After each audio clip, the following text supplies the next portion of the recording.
സ്തോത്രം. എൻ്റെ ദൈവത്തെ സാക്ഷിപ്പാൻ എനിക്കിവിടെ അവസരം തന്നതിൽ ഞാൻ ദൈവത്തെ സ്തുതിക്കുന്നു, സ്തോത്രം ചെയ്യുന്നു. എൻ്റെ പേര് ജോഹന്ന. ഞാൻ വാളകത്തെ അബീഡൻ സിന്ധുവിൻ്റെ മകളാണ്. ഇപ്പോൾ സെക്കൻഡ് ഇയർ BSc വിദ്യാർത്ഥിനിയാണ്. ചെറുപ്പം തൊട്ടേ മാനസാന്തരപ്പെട്ട ദൈവമക്കളുടെ മകളെ ജനിക്കാൻ ഭാഗ്യം ലഭിച്ചുകൊണ്ട് എന്ത് ചെയ്താലും എൻ്റെ യേശുപ്പയുടെ അടുത്തേക്ക് ഓടിച്ചെല്ലുവാനും എന്ത് ചെയ്തു കഴിഞ്ഞാലും യേശുപ്പയുടെ അടുത്ത് വന്ന് നന്ദി പറയാനും എനിക്ക് ഭാഗ്യം ലഭിച്ചു. എന്നാൽ ഇത് ചെയ്യുന്നത് എന്തിന് യേശുപ്പനെ ആശ്രയിക്കുന്നു, യേശുപ്പ ആരാണെന്ന് അറിയാനുള്ള ഭാഗ്യം എനിക്കുണ്ടായില്ല. അങ്ങനെ ഇരിക്കുമ്പോഴാണ് ഞാൻ 7ാം ക്ലാസ്സിൽ പഠിക്കുമ്പോൾ എനിക്ക് ബെഡ് വെറ്റിംഗ് ഹാബിറ്റ് ഉണ്ടായിരുന്നു. 14 വയസ്സ് വരെ കുറേ മെഡിക്കേഷൻസ് എടുത്തു. ഹാബിറ്റ് നിൽക്കുന്നു, പക്ഷെ അങ്ങനെ മാറ്റം വരുന്നില്ല. അങ്ങനെ ഒരു മെഡിക്കേഷൻ്റെ സൈഡ് ഇഫക്റ്റായിട്ട് എനിക്ക് ഫിറ്റ്സ് വരികയും ബോധം പോവുകയും എനിക്ക് ബോധമില്ലാണ്ട് എൻ്റെ അപ്പയമ്മേനെ ആശുപത്രിയിലേക്ക് കൊണ്ടുവന്ന് എനിക്ക് ഓർക്കുന്നു. അവിടെ ചെന്നിട്ട് ഡോക്ടർമാർക്ക് എന്ത് ചെയ്യണമെന്നറിയില്ല. അവർ കുറേ നോക്കി, ബ്രെയിൻ സ്കാൻ എടുക്കണം, ബ്രെയിൻ സർജറി എടുക്കണം എന്നൊക്കെ പറഞ്ഞു. എന്നാലും എന്ത് ചെയ്യണമെന്ന് അറിയാണ്ട് നിന്നപ്പോൾ എൻ്റെ അപ്പയമ്മ മുട്ടിപ്പായെന്ന് പ്രാർത്ഥിച്ചപ്പോൾ ദൈവം സ്വർഗത്തിൽ നിന്നൊരു മാലാഖയെ ഇറക്കി. ഒരു ഡോക്ടർ പറഞ്ഞു, സോഡിയം കുറഞ്ഞിട്ടുള്ളൂ, വേഗം സോഡിയം കയറ്റിയാൽ മതി എന്ന് പറഞ്ഞ് എൻ്റെ ജീവൻ രക്ഷിച്ചു. അന്നാണ് ഞാൻ അറിയുന്നത് യേശുപ്പ ആരാണ്, യേശുപ്പൻ എത്രത്തോളം സ്നേഹിക്കുന്നു, യേശുപ്പ ജീവനുള്ള ദൈവമാണെന്ന് ഞാൻ അന്ന് അറിയുന്നത്. അങ്ങനെ ഇരിക്കുന്ന കാലത്താണ് പിന്നെ 10ാം ക്ലാസ്സിൽ പഠിക്കുമ്പോൾ 2020 വർഷം കുറേ കൂട്ടായ്മയുടെ പ്രശ്നങ്ങൾ വന്നു. എൻ്റെ അപ്പയമ്മ അതിൽ കുറേ ഇൻവോൾവ് ആയിരുന്നു. അതുകൊണ്ട് തന്നെ ഞാൻ ഭയങ്കര തനിച്ചായിപ്പോയി, ഭയങ്കര ഡിപ്രസ്ഡ് ആയിപ്പോയി. എനിക്ക് ആരും പറയാൻ ആരുമില്ല. ഞാൻ എന്തിനാ ഈ ലോകത്ത് ജീവിക്കുന്നത്, എനിക്ക് ആരുമില്ല എന്നുള്ളൊരു ചിന്തയായി. അങ്ങനെ ഇരിക്കുമ്പോൾ ഒരു ദിവസം യേശുപ്പൻ്റെ അടുത്ത് മുട്ടിപ്പായിരുന്നു പ്രാർത്ഥിച്ചപ്പോൾ യേശുപ്പൻ്റെ അടുത്ത് പറഞ്ഞ് എനിക്ക് ഓർമ്മയുണ്ട്, എന്തിനു മകൾ ഇത്രയും വിഷമിക്കുന്നത്, അവരുടെ ഓരോ പ്രശ്നങ്ങൾക്കും ഞാൻ കൂടെയുണ്ടല്ലോ, പിന്നെ എന്തിനാ ഈ വിഷമിക്കുന്നതെന്ന് യേശുപ്പൻ്റെ അടുത്ത് ചോദിച്ചു. എന്നിട്ട് യേശുപ്പൻ്റെ അടുത്ത് പറഞ്ഞു, നിൻ്റെ ഓരോ വിഷമങ്ങൾക്കും ഞാനുണ്ട്, നിന്നെ കരം പിടിക്കാൻ ഞാനുണ്ടെന്ന് പറഞ്ഞ് ഞാൻ ഇപ്പോഴും ഓർക്കുന്നു. അന്നിട്ട് എൻ്റെ ഓരോ പ്രശ്നങ്ങൾക്കും ദൈവം എൻ്റെ കരം പിടിച്ചുയർത്തി. 12ാം ക്ലാസ് കഴിഞ്ഞ് കോളേജ് അഡ്മിഷൻ്റെ സമയമായപ്പോൾ എനിക്കാണെങ്കിൽ +2 മാർക്ക് ഭയങ്കര കുറവായിരുന്നു, നീറ്റിനും വളരെ മാർക്ക് കുറവായിരുന്നു. അതുകൊണ്ട് നഴ്സിങ്ങിന് ഓരോ കോളേജിൽ കൊടുത്തിട്ട് കിട്ടുന്നില്ല. അങ്ങനെ ഇരിക്കുമ്പോൾ കർണാടകയുടെ ഒരു എക്സാം എഴുതി, റാങ്ക് അത്രയും ഇല്ല, കുറവായിരുന്നു. എനിക്ക് ഓരോ കോളേജിൽ അഡ്മിഷൻ കൊടുക്കുമ്പോൾ എനിക്ക് കിട്ടുന്നില്ല. അങ്ങനെ ഇരിക്കുമ്പോൾ അലോട്ട്മെൻറ്റ് കൊടുത്തപ്പോൾ എനിക്ക് സെൻറ്റ് ജോൺസ് ബാംഗ്ലൂറുള്ള കോളേജിൽ അഡ്മിഷൻ കൊടുത്തു.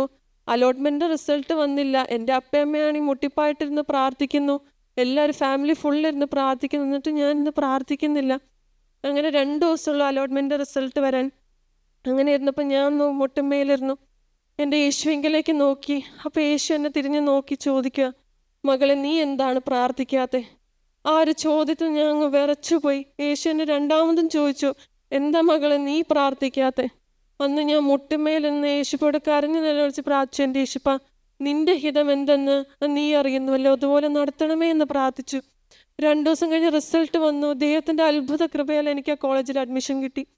ആ കോളേജിൽ ചെന്നു. എനിക്ക് കുറേ ബുദ്ധിമുട്ടുകളുണ്ടായിരുന്നു, കുറേ പ്രയാസങ്ങളുണ്ടായിരുന്നു, ഫ്രണ്ട്സ് ഇല്ല, ഓരോ കോളേജിൻ്റെ ബുദ്ധിമുട്ടുകൾ. നഴ്സിംഗ് ആയതുകൊണ്ട് തന്നെ ഡ്യൂട്ടിയുടെ കുറേ ബുദ്ധിമുട്ടുകൾ എനിക്കുണ്ടായിരുന്നു. എന്നാലും എനിക്ക് പിടിച്ചു നിൽക്കാൻ ഒട്ടും സാധിക്കാത്ത അവസ്ഥകൾ വന്നു. ഞാൻ വീട്ടിൽ വെച്ച് എന്നും കരയുമായിരുന്നു, എൻ്റെ അമ്മയൊക്കെ എന്നും പ്രാർത്ഥിക്കുമായിരുന്നു.